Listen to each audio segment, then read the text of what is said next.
आज के एपिसोड की शुरुआत में अनुपमा राही और प्रेम से मिलती है।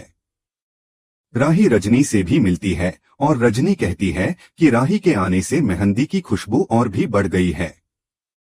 इसके बाद रजनी अनुपमा से कहती है कि वह कागजों पर साइन कर दे। अनुपमा जैसे ही साइन करने के लिए हाथ बढ़ाती है, राही तुरंत उसका हाथ पकड़कर उसे वहां से ले जाती है। यह देखकर रजनी के चेहरे पर गुस्सा साफ नजर आता है। वह चिढ़ते हुए कहती है, अजीब जमाना है, अपने बचपन की सहेली को धोखा भी नहीं देने देते। अगर कुछ गड़बड़ हुई तो मुझे साइन कराना ही होगा। इसके बाद राही और प्रेम वरुण से मिलते हैं। वरुण प्रेम से माफी मांगता है और प्रेम उसे बीती बातों को भूलने की सलाह देता है। जसप्रीत प्रेम और राही को तैयार होने के लिए कहती है। राही अनुपमा को भी अपने साथ लेकर चली जाती है, लेकिन रजनी परेशान होती है। दूसरी तरफ लीला और बाबूजी अनुपमा के नए घर के बाहर उसका नाम देखते हैं। लीला भावुक होकर कहती है, आखिरकार अनुपमा ने मुंबई में अपना घर बना लिया। बाबूजी जवाब देते हैं, जो दूसरों के दिलों में रहना जानता हो उसे घर की कमी नहीं होती। इस बीच सरिता अनुपमा को मेहंदी लगाने के लिए कहती है। तभी रजनी बोल पड़ती है, अनुपमा मेहंदी नहीं लगाएगी। सभी हैरान हो जाते हैं।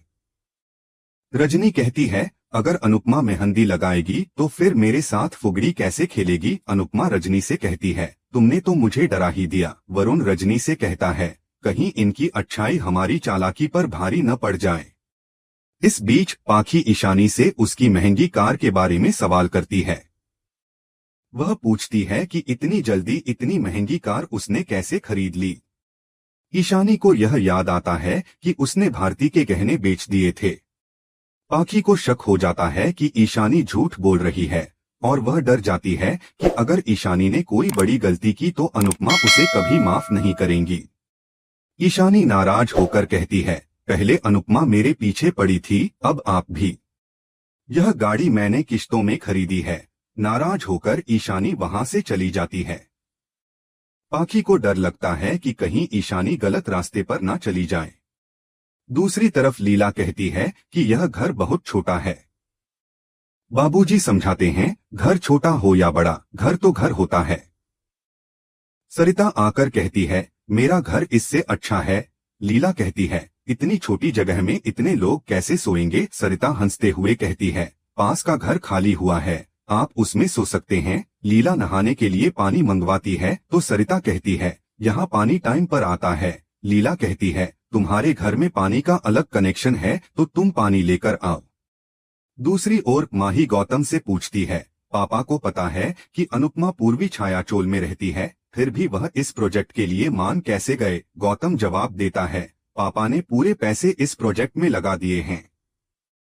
अब प्रेम का रेस्टोरेंट भी तभी बनेगा जब यह प्रोजेक्ट पूरा होगा। माही पूछती है, अगर यह प्रोजेक्ट फेल हो गया तो क्या होगा। गौतम कहता है, हम सब सड़क पर आ जाएंगे। माही हैरान हो जाती है और गौतम कहता है, मैं कुछ गड़बड़ नहीं होने दूंगा और पापा चाहकर भी इस प्रोजेक्ट से पीछे नहीं हट सकते। माही समझ जाती है कि इसका कारण रजनी है।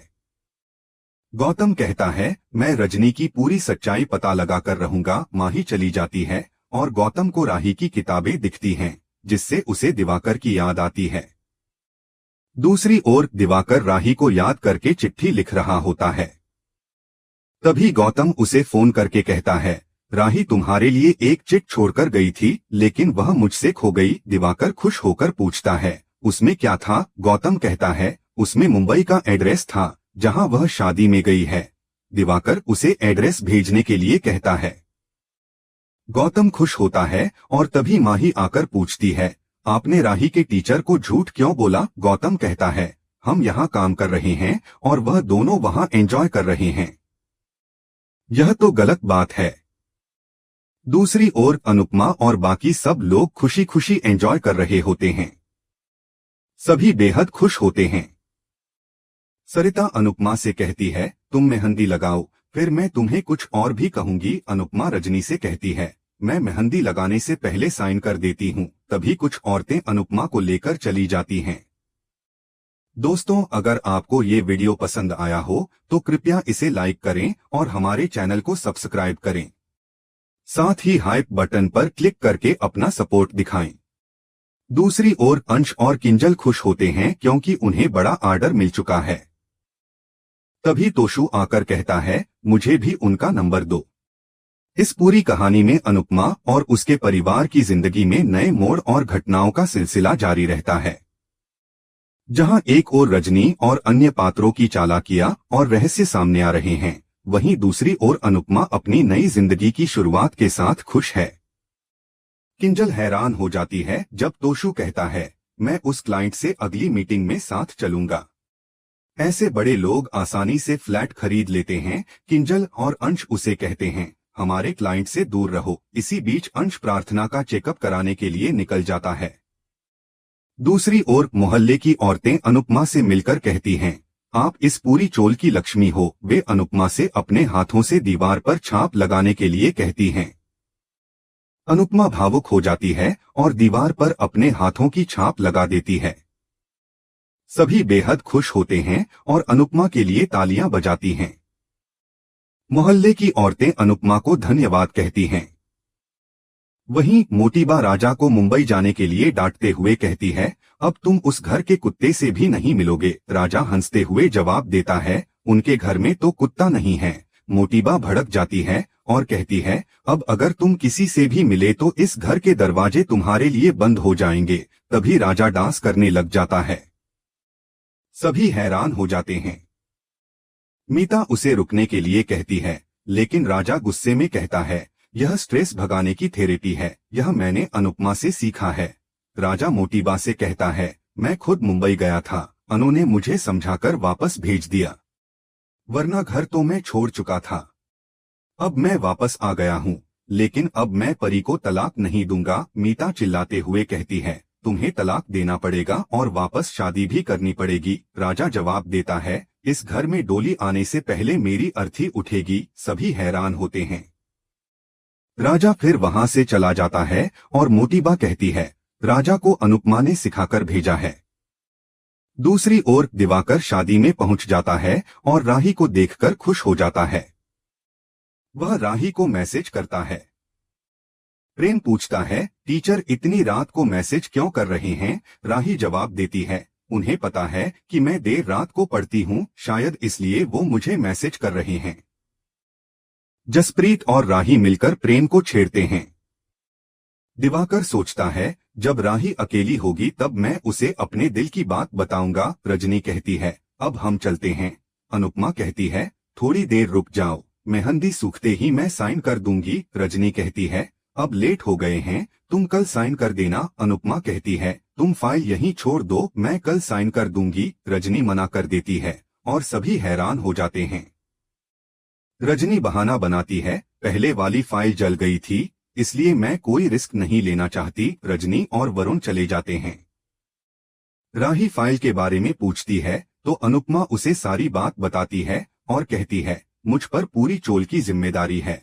राही कहती है, बिना पढ़े साइन मत करना। अनुपमा कहती है, मैंने पहले वाली फाइल पढ़ी थी, लेकिन वह जल गई। अब यह नई फाइल अंग्रेजी में है और कानूनी भाषा में है, लेकिन मुझे रजनी पर भरोसा है। राही और प्रेम उसे समझाते हैं, इस मामले में किसी पर भी भरोसा नहीं करना चाहिए और लीगल कागज को बिना पढ़े साइन नहीं करना चाहिए। प्रेम कहता है, आप पेपर्स हमें दिखा देना, हम पढ़ लेंगे। अनुपमा सहमत हो जाती है। दूसरी ओर रजनी कहती है, राही और प्रेम के आने से हमारा काम मुश्किल हो गया है। एपिसोड खत्म होने से पहले चैनल को सब्सक्राइब करने का आग्रह करती है, ताकि नए एपिसोड की हर लेटेस्ट अपडेट सबसे पहले सिर्फ आपको मिल सके। अगली सुबह सरिता कहती है, दुल्हन जितनी खुश होती है उसकी मेहंदी का रंग उतना ही गहरा होता है। अनुपमा कहती है, मेरी मेहंदी का रंग तो आप सबके प्यार का रंग है। इसी बीच बाबूजी और लीला पानी भरने के लिए आ जाते हैं। सरिता और लीला में मजाकिया बहस होती है। अनुपमा सरिता से कहती है, भारती के गहने लाने के लिए कहो। सरिता गहने लाने चली जाती है। अगले एपिसोड में अनुपमा सेंटा क्लॉज बनकर क्रिसमस मनाती है। राही अनुपमा से सबसे पहले गिफ्ट लेने के लिए जाने लगती है। तभी प्रेरणा उससे टकराती है। राही गुस्से में कहती है, जो चीज मुझे अच्छी लगती है वह मेरी होती है। प्रेरणा अनुपमा से मिलकर कहती है, आपका और मेरा तो पुराना रिश्ता है। प्रेरणा प्रेम को प्यार से देखती है, जिससे राही हैरान हो जाती है। आज के एपिसोड को लेकर दर्शक अपनी प्रतिक्रिया जरूर दें। हमें कमेंट करके बताएं कि आपको यह कहानी कैसी लगी।